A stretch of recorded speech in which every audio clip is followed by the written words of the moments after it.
Hello everyone, it's Old Guardian here. In this Warcraft Rumble dungeon guide, I'm going to take a look at Gnomeregan with Arthas, the new leader.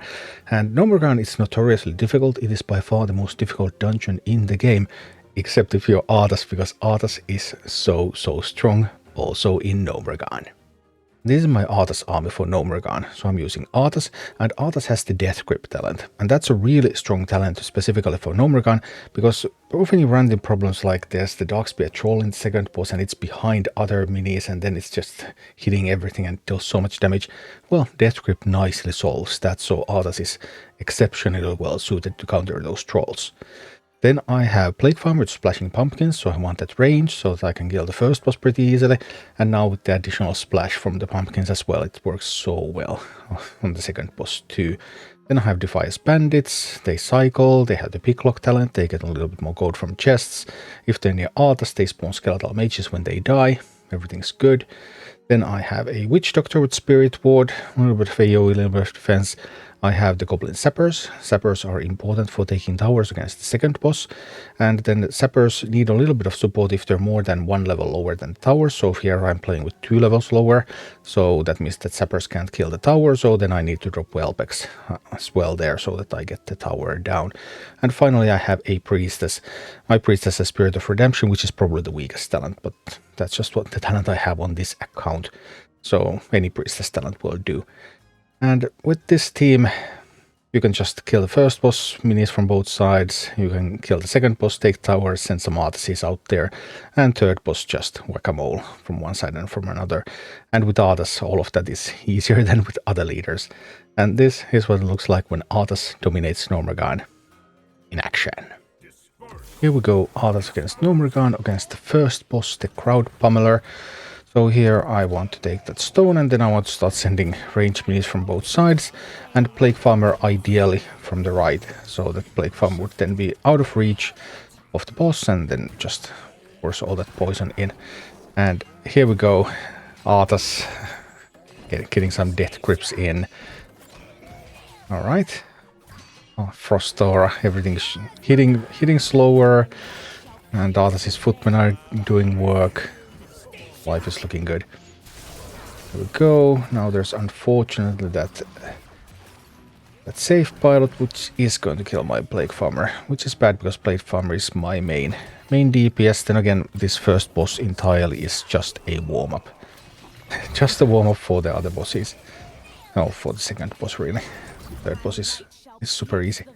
Alright, so very heavy cycle deck. So I can cycle to Arthas very effectively here. And looks like Arthas is coming. And then coming and then coming, except that one that's stuck at the meeting stone. But the boss will blow it away from there. Yeah, that's nice. Hey, thanks boss. You freed me. So many Arthases, so many footmen, so much frost, so dead boss. But then of course there's the real boss of Gnomeregan, the Electrocutioner.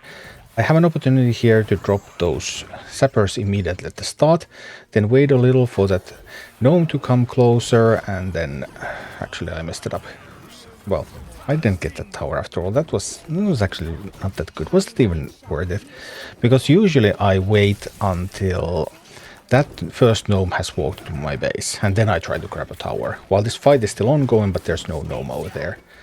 But sometimes when I get Sappers and Whelpex both in my opening hand, I get a little excited. And then, stuff like that happens. But turns out that wasn't actually useful.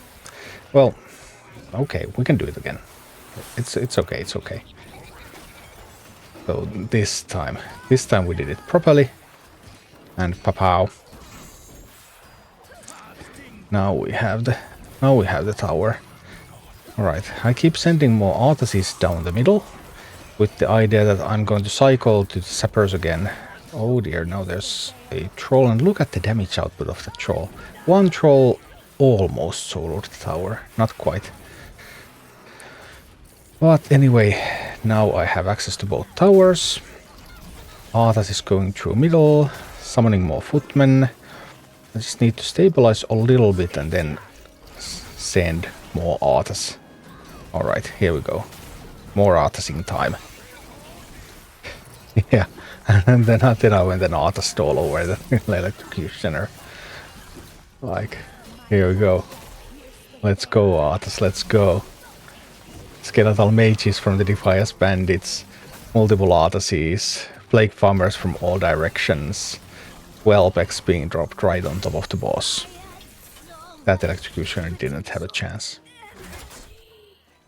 And then the last boss, and in this boss, all I need to do is break those amp switches. Whoever gets to break more switches wins. Well, unless you let them hit your base otherwise or stuff like that. There's some things that can happen. You could also like execute the boss if you have an execute in your deck, and you could poison the boss somehow. I mean, the first iteration of Final Warcraft actually just poisoned that boss. There were so many beetles and so much poison that the boss just died to the poison, even through the 90% damage reduction. But here, even though I somehow managed to get a Plague Farmer out there that the boss doesn't seem to notice, then see how much damage that poison deals. Not very much at all. So, yeah, switches it is. So, one side, then the other, one side, then the other. Kobolds to mine whenever you can.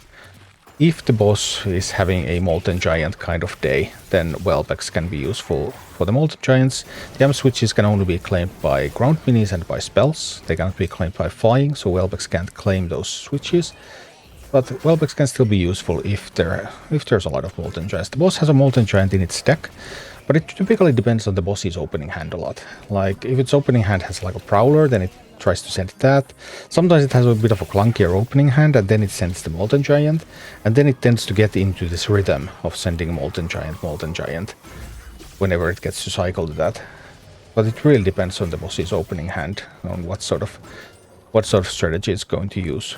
Either way, we're just breaking some switches and going to kill this boss real quick.